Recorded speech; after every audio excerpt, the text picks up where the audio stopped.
ఇవాల్టి వీడియో మీ కూరలు అనేది టేస్ట్ ఇంకా బాగుండడానికి ఈ అల్లం వెల్లుల్లి మసాలా అనేది ఒకసారి ట్రై చేసి చూడండి, చాలా టేస్టీగా ఉంటుంది.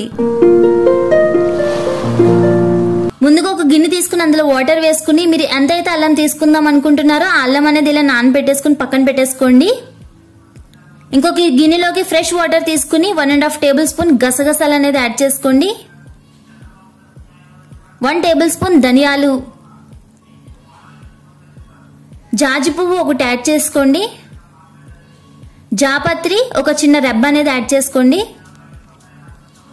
దాల్చిన చెక్క చిన్న చిన్న ముక్కలు ఒక 4 వేసుకోండి. 4 యాలక్కాయలు, 4 లవంగాయలు. ఇవన్నీ కూడా ఒకసారి ఇలా కలుపుకుని మొత్తం ములిగేంత వరకు కూడా పక్కన పెట్టేసుకోండి. ఒక హాఫ్ అన్ అవర్ ఇది కూడా.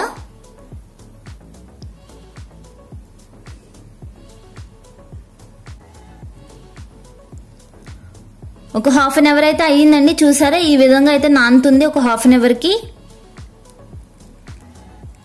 ఇలా అల్లం అనేది తీసుకోండి. ముందుగా అల్లం తీసుకుని మొత్తం చాక్ తోటి ఇలా తొక్కంతా నీట్ గా క్లీన్ చేసేసుకోండి. అల్లం నానబెట్టడం వల్ల ఎందుకంటే దాంట్లో ఉన్న మట్టి అనేది వచ్చేస్తుందండి. ఇలా క్లీన్ చేసేటప్పుడు తొక్క అనేది ఈజీగా వచ్చేస్తుంది. బాగా నాని మనం హాఫ్ అన్ అవర్ అనేది నానబెడతాం కదండి, అందుకు ఇలా నీట్ గా క్లీన్ చేసేసుకోండి. మొత్తం కూడా ఫ్రెష్ వాటర్ లో వేసి ఒకసారి మళ్ళీ క్లీన్ చేసేసుకోండి. ఒక ప్లేట్ లోకి తీసేసుకోండి. ఇలా తీసేసుకుని చిన్న చిన్న పీసెస్ గా కట్ చేసేసుకోండి అల్లం అంతా కూడా. ఇలా కట్ చేసేసుకుని పక్కన పెట్టేసుకోండి అల్లం అనేది. మీరు అల్లం ఎంతైతే తీసుకుంటున్నారో వెల్లుల్లి కూడా అంతే క్వాంటిటీ తీసుకోవాలండి. ఈక్వల్ క్వాంటిటీలో వేసుకోవాలి అల్లం వెల్లుల్లి కూడా. నేనైతే ఒక 100 గ్రామ్స్ అల్లం అయితే తీసుకుంటున్నానండి. ఈ వీడియోలో చెప్పడం కూడా ఒక 100 గ్రామ్స్ అల్లానికి 100 గ్రామ్స్ వెల్లుల్లికి ఎంతైతే క్వాంటిటీ పడుతుందో అన్ని కూడా ఈ వీడియోలో చూపిస్తున్నానండి నేనైతే. మీరు కావాలంటే రెబ్బలు కూడా తీసేసుకోవచ్చండి, నేనైతే తీయట్లేదు. ఆ ఫ్లేవర్ కూడా ఉంటుంది రెబ్బల్లో కూడా, అందుకే నేనైతే తీయట్లేదు. అది కూడా రెబ్బలు కూడా యాడ్ చేసేసుకుంటున్నాను, వలవట్లేదండి నేనేమి వెల్లుల్లికి. ఒక మిక్సర్ జార్ తీసుకుని మొత్తం అంతా కూడా ఇందులో యాడ్ చేసేసుకోండి అల్లం వెల్లుల్లి.